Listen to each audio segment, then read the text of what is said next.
আমি আজকে আপনাদেরকে এসি সার্কিট নিয়ে আলোচনা করব। তো আমার সামনে একটা এসি সার্কিট রয়েছে, দেখেন এখানে এটা একটা প্যাকেট। তো প্যাকেটের মধ্যে সার্কিটটাও কীভাবে কানেকশন করতে হবে সেখানে অনেক কিছুই দেওয়া আছে। যেমন এখানে দুটোই সেন্সর দেওয়া দেখা যাচ্ছে, দুটোর কালার দুই রকম। এই যে একটি কালার তামাটের আর একটি কালো। এখানে এই যে রিমোটের যে অন অফগুলো করবে সেটা যে ইন্ডিকেটর রয়েছে।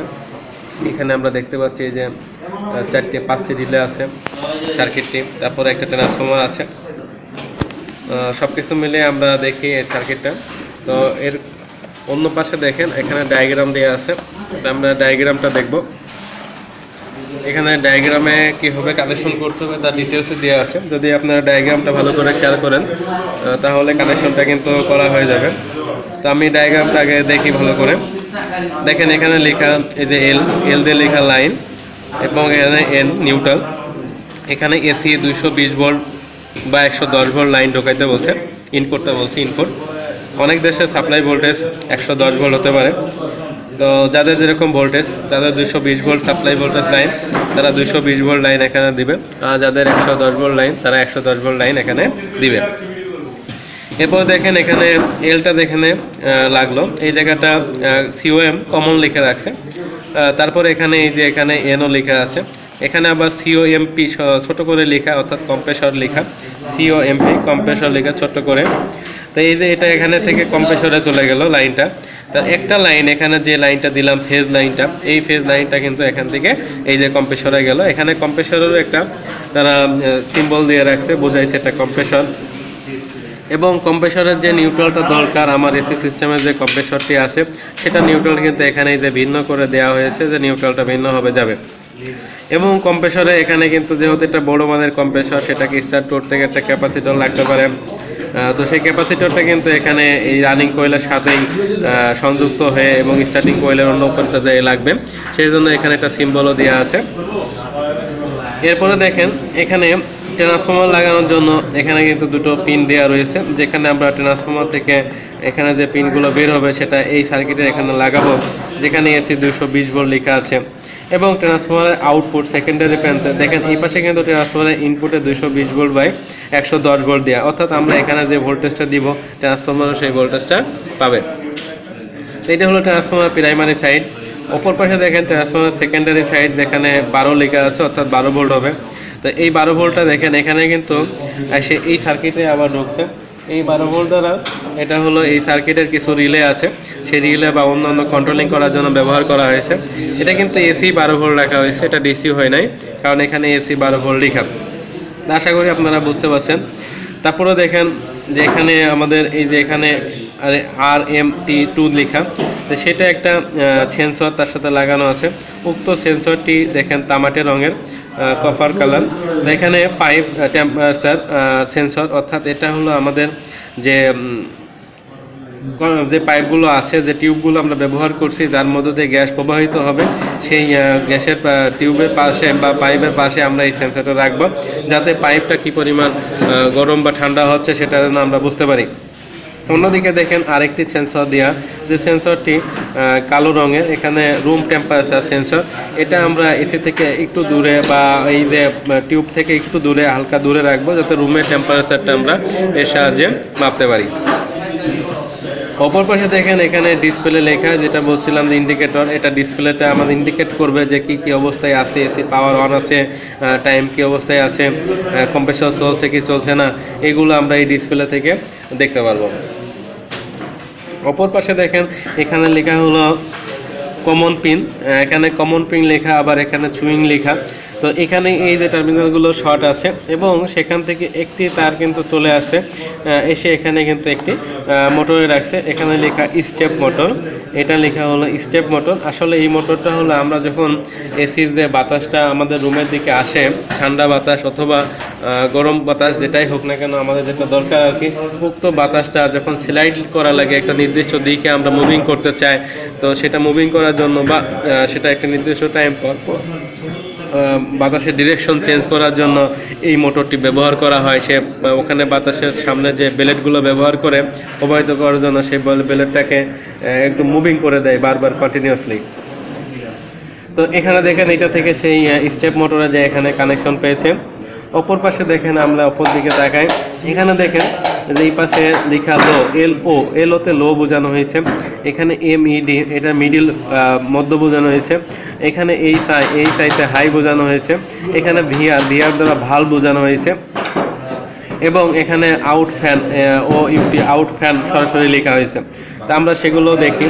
তো দেখেন এখানে এই যে হাই হাই মিডিয়াম এবং লো, এটা কিসের? এটা হলো আপনার যে রানার ফ্যান আছে এসির মধ্যে, এটা যদি আপনার স্প্লিট টাইপ এসি হয় তাহলে রুমের মধ্যে যে সাইডটা আছে এই সাইডের যে বাতাসটা আমার রুমের মধ্যে আসে, উক্ত রুমের মধ্যে যে বাতাসটা প্রবাহ করে যে ফ্যানটা, সেই ফ্যানটাকে বলা হয়, সেই মোটরটাকে বলা হয় রানার মোটর, বা সেটাকে বলা হয় রানার ফ্যান। তো এই রানারটা বা তিনটা রকম স্পিডে চালানো যেতে পারে, লো স্পিডে চালানো যেতে পারে, মিডিয়াম স্পিডে চালানো যেতে পারে, হাই স্পিডে চালানো যেতে পারে। এই তিন স্পিডে যখন আমরা এটাকে চালাবো তখন আমার রুমের ভিতরে বাতাসটা যদি হাইতে চালাই বাতাস বেশি আসবে, লোতে চালালে কম আসবে, মিডিয়াম আসলে একটা মাঝামাঝি পর্যায়ে আসবে। তো দেখেন এখান থেকে এই যে তিনটা তার অবশ্যই এখানে বের হবে, এখানে যদিও একটা তার এখানে দেখাচ্ছে, বাট এখান থেকে তিনটা তার আসবে, এখানে একটার করে নিয়ে আসা হয়েছে, নিয়ে আসে এই যে আমাদের সেই ফ্যান মোটর বা ব্লোয়ার বা রানার সেই মোটরটা, যেখানে এখানে যে তিনটা এসে লাগছে, লাগার পর অর্থাৎ এখানে তিনটাই বোঝানো হয়েছে যে এখানে একটাই গেলে হাই হবে, একটাই গেলে লো হবে, একটাই গেলে মিডিয়াম হবে, এরকমভাবে কানেকশন করতে হবে। তার অন্য পাশে যে যেখানে নিউট্রাল দেওয়ার দরকার সেখানে নিউট্রাল দিতে হবে। এবং আমাদের এই যে লাইনটা আসলো এই ফেজের সাথে আমাদের একটা ক্যাপাসিটর স্টার্টিংয়ের দরকার, সেই ক্যাপাসিটরটা সেভাবে স্টার্টিং করে সাথে সংযুক্ত করতে হবে। এই জন্য অবশ্য আমার অনেক ভিডিও আছে, অন্য ভিডিও আছে যেখানে কীভাবে ব্লোয়ারের স্টার্টিং, রানিং, কমং এবং অন্যান্য টার্মিনালগুলো শনাক্ত করা যায় দেখানো হয়েছে। বা ব্লোয়ার ফ্যানের গায়েও ডায়াগ্রাম থাকে, এটা সার্কিটের ডায়াগ্রাম। আপনি যখন ব্লোয়ার ফ্যানের ডায়াগ্রামটা খেয়াল করবেন তখন অবশ্যই বুঝবেন যে কীভাবে কোনটা রানিং হবে, কোনটা কমন হবে, কোনটা হাই হবে, কোনটা মিডিয়াম হবে, কোনটা লো হবে, সবগুলো সেখানে বোঝা যাবে এবং কালার কোড দিয়ে লেখা থাকবে। অনুরূপভাবে দেখেন আমরা অন্যদিকে তাকাই, দেখেন এখানে যে আউট ফ্যানটা দেওয়া, তো আউট ফ্যানটা এখান থেকে কিন্তু এই যে এসে এখানে আউট ফ্যানে আসছে, ঠিক আউট ফ্যানে কিন্তু একটাই আসছে, এখানে হাই লো মিডিয়ামের দরকার নাই। তো এটা অ্যাকচুয়ালি স্প্লিট টাইপ এসির একটা ডায়াগ্রাম। তো স্প্লিট টাইপ এসিতে হলো এখানে আপনার আউট ফ্যানগুলো, অর্থাৎ এখানে কন্ডেন্সার সাইড হলো রুমের বাইরে থাকে এবং এখানে ইভাপোরেটর সাইডটা হলো রুমের ভিতরে থাকে। অতএব এই সাইডটা কম্প্রেসরের পাশে থাকে এবং এই জায়গাতে আপনার কন্ডেন্সার থাকে, এখানে উত্তপ্ত অংশটা থাকে, যেখানে গ্যাসটা উত্তপ্ত হয় তখন এই বাতাসটা প্রবাহিত হয়ে উক্ত কন্ডেন্সারকে ঠান্ডা করার জন্য ব্যবহার করা হয়। তাই এটাকে কম স্পিডে ঘোরানোর দরকার নেই, এটা সবসময় একই রকম স্পিডে ঘুরলেই চলবে।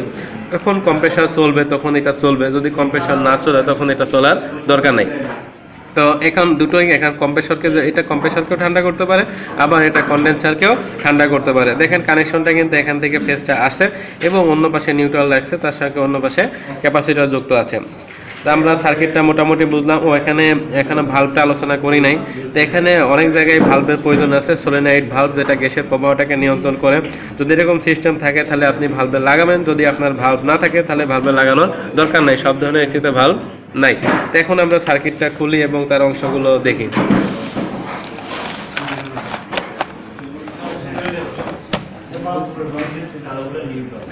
আপনারা দেখেন এখানে সার্কিটের সাথে এই যে একটি রিমোট রয়েছে, এটা রিমোট। তো রিমোটেও দেখেন কিছু লেখা আছে, এখানে টেম্পারেচার, এটা হলো অন অফ, তারপরে দেখেন টেম্পারেচার, এখানে এটা কমানোর জন্য, এটা টেম্পারেচার বাড়ানোর জন্য, এটা হলো ফ্যানের জন্য, এখানে হলো 26 ডিগ্রি সেলসিয়াসের জন্য। আসলে আমাদের এসি টেম্পারেচার 26 ডিগ্রি সেলসিয়াসে রাখাই উচিত, কারণ এটা সবচেয়ে ভালো টেম্পারেচার। এখানে টাইমারের টাইম সেট করার জন্য, রিসেট করার জন্য। এখানে শুধু কম্প্রেসরকে বন্ধ করে শুধু ওই রানারটাকে চালানোর জন্য একটা ব্যবস্থা আছে। যেমন আমরা তো সবসময় এসি আমাদের চালাতে হবে এমন কোনো কথা নাই, রুমের টেম্পারেচার যদি ঠিক থাকে, বাট তারপরে অনেক সময় একটু বাতাস দরকার, এসির কম্প্রেসর দরকার নাই, শুধু রানার চালানো যেতে পারে, সেরকম অপশন আছে। এখানে দেখেন এই যে সুইং বলা, অর্থাৎ স্টেপ মোটর, আমার বাতাসটাকে যদি আমি ডিরেকশনে ঘোরাতে চাই তাহলে এই রিমোটটা এখানে ব্যবহার করব। ঠিক আছে, আমরা অন্য অংশগুলো দেখি। তো দেখেন এটা হলো তাহলে ডিসপ্লে, যেটা আমরা প্রথমে দেখে আসলাম, সেই অনুপাতে এটা হলো ডিসপ্লে। এখানে এই যে টার্মিনাল লাগানোর জন্য এখানে কর্ডের ব্যবস্থা রয়েছে, তাহলে এটা ডিসপ্লে। এখানে দেখেন এটা হলো ট্রান্সফরমার, এই যে ট্রান্সফরমার।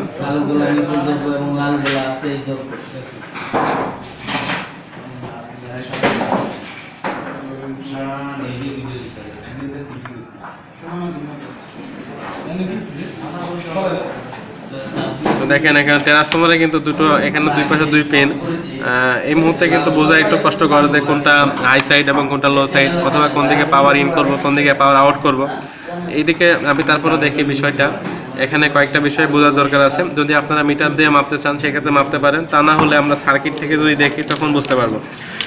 এখন আমি সার্কিটে হাত দিলাম, দেখেন এখানে এই যে সার্কিটটা যেটা আমরা ওখানে দেখে আসছিলাম, এখানে ঠিক তেমন লেখা আছে। এইটা হলো সেই কমন, অর্থাৎ এখানে আমরা ফেজটা ঢুকবো, এখান থেকে আমাদের এই ফেজটা বের হয়ে যেয়ে কম্প্রেসরে যেয়ে পৌঁছাবে। আর এখানে দেখেন এটা হলো একটা টার্মিনাল, এটা হলো নিউট্রাল ঢুকবে, এটা হলো নিউট্রাল ঢুকবে।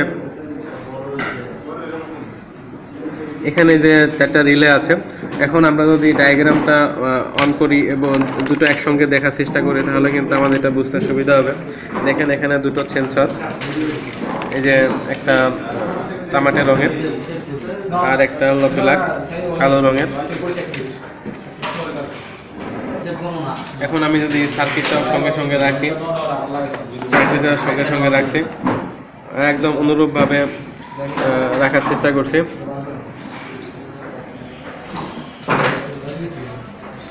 দেখেন সার্কিটটার এখানে একটা বিষয়টা ভালো করে খেয়াল করেন, আমরা যখন লাইন দিব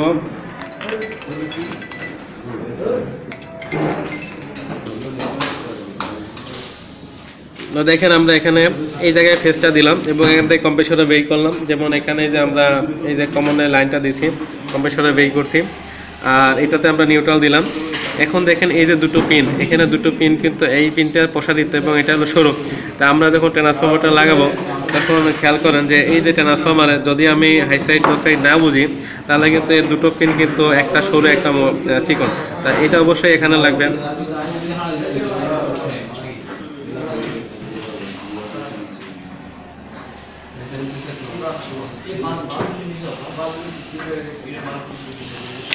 এই যে এটা তাহলে এটা কিন্তু এখানে লাগলো সরুটাই, আর এটা নিশ্চয়ই এখানে লাগবে কারণ এটা 12 ভোল্ট হবে।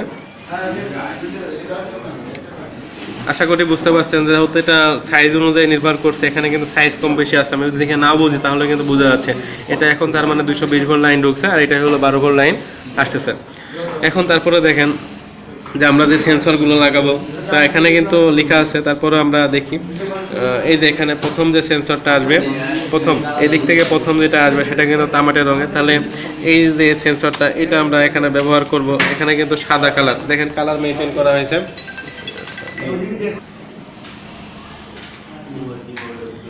তো দেখেন এখানে এই যে সেন্সরটি যেটা তামাটে রঙের, এখানে কালারটা দেখেন, এর মাথার কালারটা কিন্তু সাদা, আবার এখানে টার্মিনাল পয়েন্টটাও সাদা। তো এখানে এই সাদার মধ্যে এটা বসবে।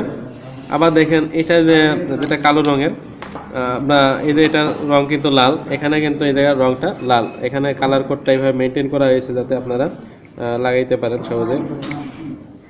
সে কোম্পানি থেকে যখন করছে তখন কিন্তু দেখেন একটা সিরিয়ালে করছে, অবশ্যই এভাবে সিরিয়াল মেনটেন করলেও যেমন হবে ঠিক অনুরূপ আবার এখানেও কিন্তু একটা বিষয় আছে যেটা আপনারা ধাপ বাই ধাপ করে গেলে হবে। দেখেন এখানে ডিসপ্লে, দেখেন এখানে ডিসপ্লের কর্ডগুলো এটা লম্বা বড়, তো আমরা এখানে এই যে ডিসপ্লেটা লাগিয়ে দিতে পারি, ডিসপ্লেটা লাগিয়ে দিলাম। তাহলে আমাদের কিন্তু এগুলো লাগানো হয়ে গেল, সবই লাগানো হয়ে গেল।